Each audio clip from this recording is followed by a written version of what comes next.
Morning, y'all. Top of the morning, man. 05:55 Eastern Standard Time, United States. I am just, well, I ain't gonna say I'm just waking up. I've been up for about an hour. Just doing my pre-trip inspection on my truck. And figured I'd make me another video. The title of this video is The First Woman Who Broke My Heart. Okay? The first woman who broke my heart, believe it or not, was not a girl that I liked or I was fond of. The first woman who ever broke my heart was a relative. Probably the most closest female relative a man could have. And that woman was my mother. My mother broke my heart when I was about 9 years old. And she did it again when I was about 12. She did it again when I was about 16. She did it again when I was an adult. And heartbreak can be very hard on a man. Very hard. The main reason why heartbreak is so hard on us as men is because men, no one cares about our feelings. Okay? Say that one more time. Men, no one cares about our feelings. And the reason why they don't care about a man's feelings is due to the fact that we are expected to be leaders. Okay? Leaders are expected to carry heavy burdens on them, and we are expected to be able to persevere through anything. Okay, we living in this society that promotes feminism. Okay, and since they're promoting feminism, they're trying to make it seem as if women are that they worth more than men. Okay, when I was in college, I saw a guy. Okay, he made a speech on if the world ended, if it was more men than women, human race wouldn't survive. If there was more women than men, the human race will survive. When I saw that, I looked at this dude and I didn't even pay attention to none of his things. None of the things he was saying. I believe he was saying this because he values vagina and he's a mama's boy. I'm gonna say it one more time. He made that speech because he values vagina. He probably the type of guy who can't go without vagina. And two, he's a mama's boy. Now, there's nothing wrong with being a mama's boy. There's nothing wrong with it. The only gripe I have with mama's boys are usually the men that are naive to female manipulation. I'm gonna say this one more time. Mama's boys are usually men who are naive to females' manipulation. The fact that my mother broke my heart at an early age, I think that it aided in me dating women. It aided in me dating women because we are, if you're a guy and you've dated enough women, you know how slick the motherfuckers is. You know how, since they don't have muscles, they have this up here, they got fat between their ears, and they can use the shit out that shit. And the lack of trust that I had for women started from my mother. How my mother broke my heart, I'm sure y'all real curious to know. My mother was the type of woman that, you know, she was a baby boomer, and baby boomers were the first generation of Americans that actually had a childhood. Okay, prior to that, the silent generation and the greatest generation, they didn't have childhoods. Okay, my grandfather was from the greatest generation, and my grandmother was from the silent generation. Okay, and they didn't have childhoods. There was no child labor laws. There was none of that. So by the time my mom was born, there was child labor laws. They were forcing kids to graduate high school. They were making kids They were making Americans have a childhood, okay? Now, my mom, on the other hand, she wanted to be like my grandmother. She wanted to get married so bad. I mean, so bad, to the point where it disgusts me when she talks about it to this day. My mom's in her 60s and she still talks about it. She's never been married, by the way. And it disgusts me when she brings that shit up, because that's the reason why she broke my heart. My mother met my sister's father, and men from that baby boomer generation, black men, they all wanted to be like pimps and manipulators of women. Okay, my dad was like that too, but my sister's father was much worse, because he actually used to beat my mom and beat me. And what my mother did was she chose him over me. Now, I was born in Generation X. The girls from my generation, I will give y'all females y'all props. I only dated maybe 2 girls out of all the women I fucked in my life that tried to put their child over me. And I would check their asses when they would do that shit. Now, my ex, for example, her ass, she would never put her kids over me. And I respected her for that shit. My mother put a drug addict dude who was a narcissistic asshole over me. I remember this dude would wake me up in the middle of the night when I was like 9, 10 years old and put me out. Tell me to get the fuck out. It's my house. Oh yeah. That's how I got treated. You know what my mother would do? You heard him. Oh yeah. Oh yeah, that's what my mother would do. She would make me speak to this nigga. I'm a young boy. I'm 9, 10 years old. I'm not finna respect no motherfucking man who put his hands on my mama. She used to make me speak to him, have me bringing him his plate. Oh yeah, my mother was fucked up in the head, bro. It was times that we didn't have a house phone. See, if you grew up in Generation X, the cell phone shit that we got now, this old distracting ass technology, we didn't have that growing up. We had house phones. Matter of fact, I grew up with a rotary phone at first. Okay? Our phone was always off when my mother was fucking with this dude. Our lights was off when my mother was fucking with this dude, because he was a drug addict and he was taking her money. Okay? And I would listen to the way he would manipulate my mother. And I was 9 years old, 10 years old, and I knew this shit was manipulation. He would tell her, "You gonna choose that little nigga over me? I'm your man. You need to get rid of this little motherfucker before I kill him." When I was 9 years old, when my mother was pregnant with my oldest little sister, and she probably wouldn't even be here right now if it wasn't for me, but let her tell it. She don't care. Women love their daddy. She wouldn't even be alive right now for me. But your father, if she's watching this, he was beating the fuck out of mama in the hallway. And I came behind him, I stabbed that nigga in the back. I stabbed him. He was beating the shit out of my mother in the hallway. On New Year's Eve. I'll never forget it. 1990 going into 91. The first year the Bulls won the championship. The Chicago Bulls. I'm from Chicago, by the way. Bro, I'll never forget it. He was beating the shit out of my mother in the hallway, and she was pregnant. She was about 8, 9 months pregnant with my sister. I mean, beating the fuck out of her in the hallway. And I came behind him with that knife. I stabbed him, and he knocked me out. That was the first time I got dazed. He turned around and punched me. I saw his fist hit my face. Boom, knocked me out. And I woke up, and I ran, called the police. And my mother, she loved that nigga so much. She came downstairs and told him, "No, ain't nothing wrong. Don't call the police." I mean, I told you, women slick.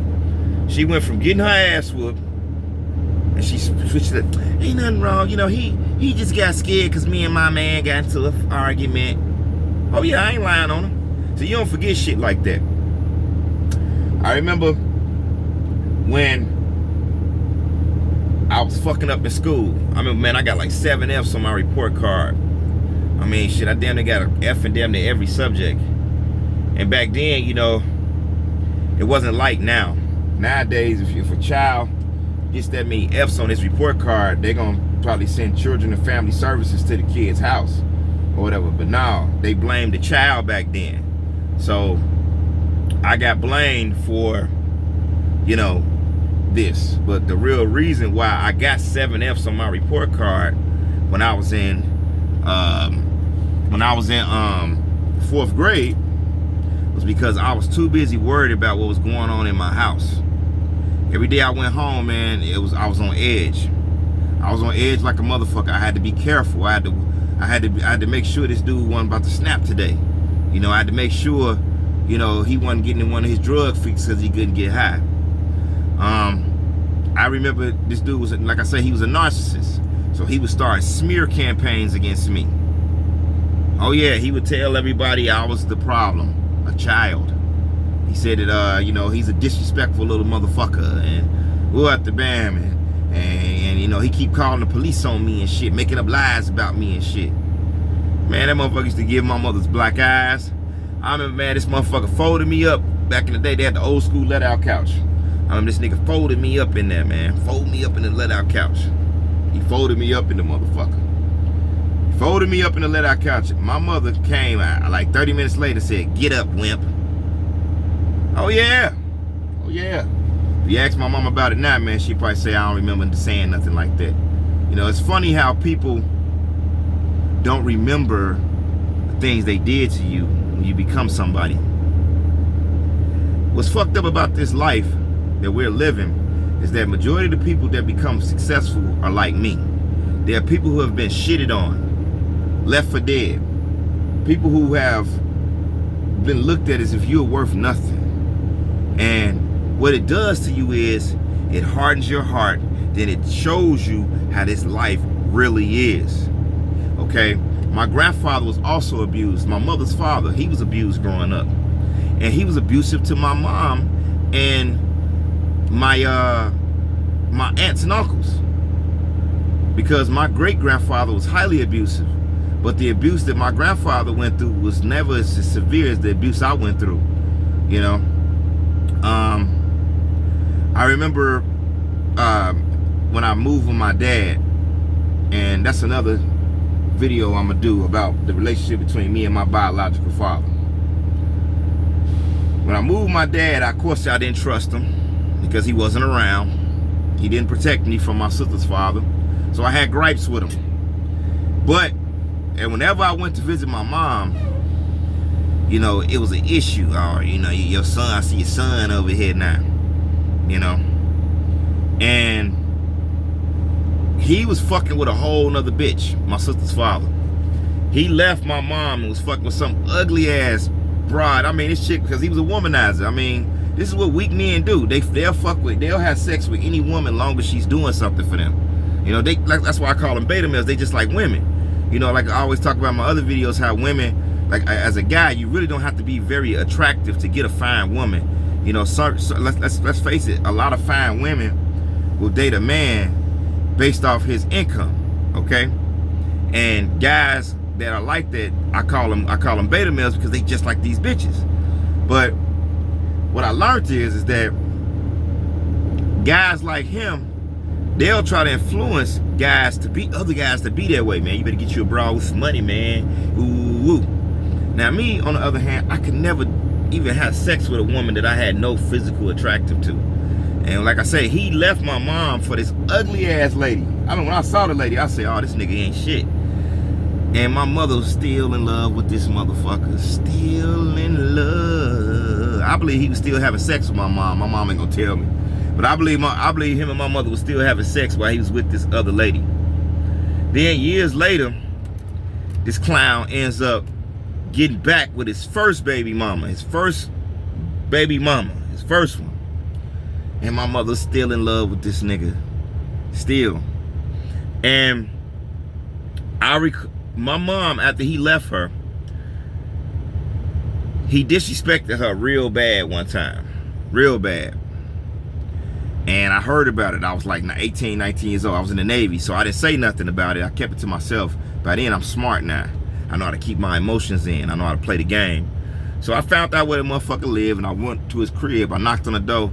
He was scared, then the motherfucker, it was like the nigga saw a ghost when he saw me. He was like, Man, I punked this man. I'm telling you, all y'all guys who watching this shit, y'all know a dude is a bitch when a man can walk in his house and punk him in his own house. I punked him in his own house. I slapped him around. I spit in his face. He did nothing. It was like he was like afraid that I was about to kill him, you know. And my mother, she called me up and said, he could have hurt you. He just didn't want to because he loves me. I ain't gonna even elaborate no more after that. Let's fast forward 9 years later. I'm 28 years old. My sister calls me up and says, my daddy just cussed mama out and he got her blood pressure up, him and his new woman, because my mother was asking for some child support money from him. So she cussed him out, made my mother's blood pressure went up. She had to go to the hospital. When I found out, I was infuriated. So I asked myself, I said, where your daddy at now? She say, he on his way to come get us. Oh man, my slick ass. I pulled up on the side. I had my pistol with me. I said, man, let me bring my gun with me just in case this bitch ass nigga got a gun. I said, cause I really just want to beat his ass. So I brought my gun. Then I walked up on the side of his car and his new woman was there. His new wife, the woman, his first baby mama. Oh yeah, it was the best time to get some revenge. Man, I stole on that motherfucker. Bow! I saw blood shoot out of his face. As I walked up to him, I asked him one question. I said, why my mama gotta go to the hospital? What's up with her going to the hospital? And he gave me this look. You know, every man gonna try to get tough in front of their woman. So I told one of my little cousins, I say, man, if you ever want to see if a guy's really tough, if you really want to fight a guy, you want him to fight you back, fight him in front of his girl. He'll fight you in front of his girl. The girl right there. You know, guys value pussy so bad. So he got out, tried to fight me, man. Man, I beat the shit out of him. And if it wasn't for my sister, I probably would have ended up severely hurting this man. My sister stood in the way. And my mother, this is the only time she sided with me doing something to him. And I know why. Because just like most women, she was mad that he chose another woman over her. It wasn't about, you know, this guy deserved his ass whooping. Nah. She just was happy I whooped his ass because he chose another woman over her. That's all it was. And I didn't realize it until I got older, until I got about 32 years old. And I realized, I say, damn, she didn't give a damn about me really beating his ass, even though he deserved it. But it was basically, she was happy because I whooped his ass because he chose another woman over her. That's all it was. And I had to learn, man, that in this life, we're living. You know, I do not like when men talk about their moms and they talk about their mother and how their mother is so much worth more than their dad. And I'm gonna say it one more time. I don't like how guys talk about their mom and talk about how they mama worth so much more than they dad. And I believe they do that because they're catering to a narrative that America has created about women. I personally believe women are just as fucked up as men, if not more fucked up. I believe women are more fucked up than men due to the fact that they live in, the majority of women are narcissistic due to the fact that America has taught them to be this way. I mean, my mother is narcissistic. My mother thinks that she's a great mom. She thought that she was a great mom, and she spoiled because she did spoil us. She would go out on Christmas and get a second job. You know, I got what I wanted for Christmas growing up. I did. You know, she thought she was just this great mom, but real talk, man, my mom wasn't no good mother, man. I mean, I love her. She's my mom. Hell, I look like her. I look like her with a beard. But nah, my mother wasn't a good mother. My sisters turned out to be not good. They're not the best women. I love them. My brother, on the other hand, he didn't live with us growing up, and he turned out to have the most confidence out of all of us because he lived with his daddy from day one. I think he moved in with his daddy when he was 33 years old, so he didn't endure the abuse that I went through. I went through self-esteem issues growing up. I tried to commit suicide when I was younger. I had an alcohol addiction. I would date girls and I would get played. I would get played by so many women because I was used to being looked at as insignificant to people. So I would meet, women gonna test you. When they meet a guy, they think you cute, but they play their little games. And a guy that has high confidence in himself can pass those tests because he'll be like, bitch, please, I can talk to another one. Me, on the other hand, because I was used to being shitted on by my own mother, I allowed women to shit on me too. Okay? And I'm gonna say this again. Since I was shitted on by my own mother, I allowed women to shit on me too. Okay? Even when I got married, I allowed my wife to manipulate me sometimes. And my wife, she passed away. I allowed her to manipulate me because I thought that because she's a woman and all this stuff, that I kind of thought that she was worth more than me. And real talk, you should never feel that way about anybody as a human being. And I'm not saying this from a narcissistic standpoint. I'm saying this because we are all creatures of the Most High. You are made in the manifestation of God.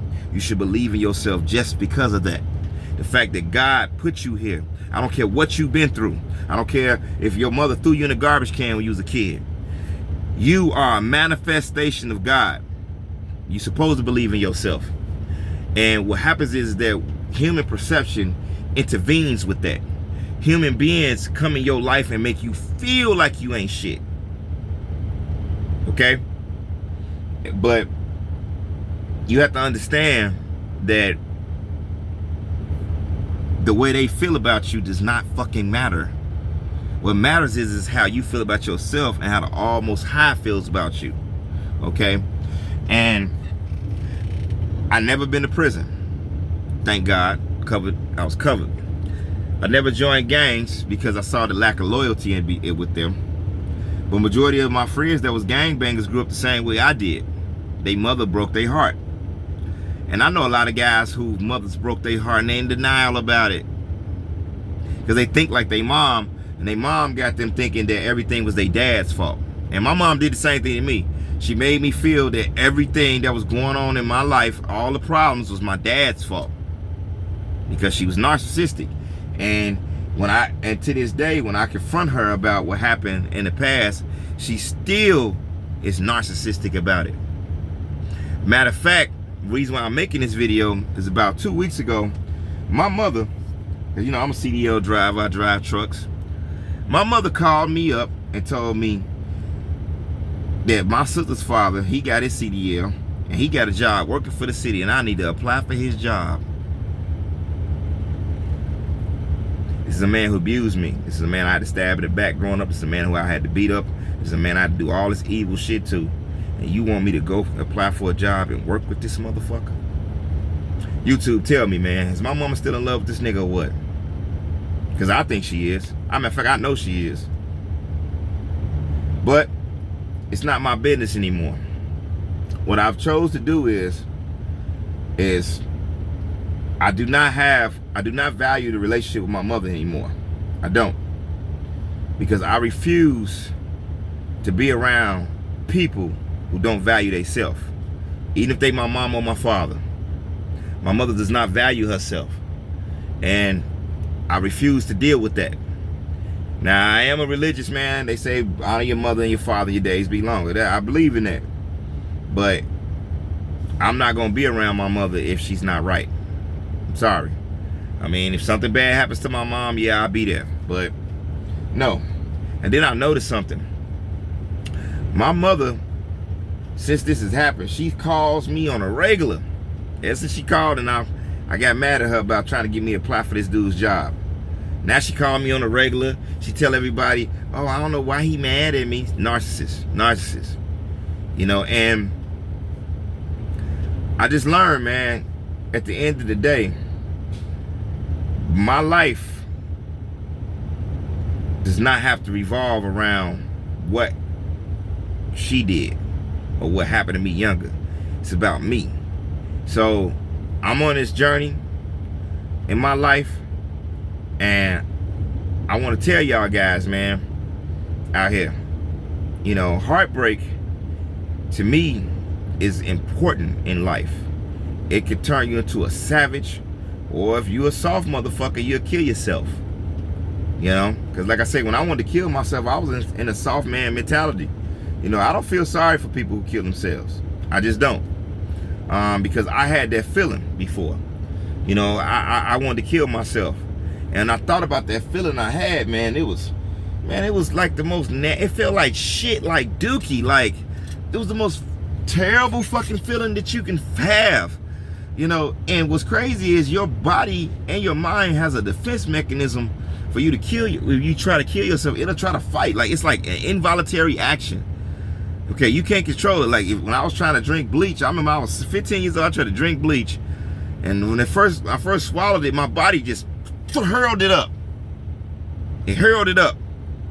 I remember when I tried to slit my wrist, you know, tried, as soon as I got deep in the cut, I couldn't do it no more. I was trying my best to do it, and my body would not allow me to do it.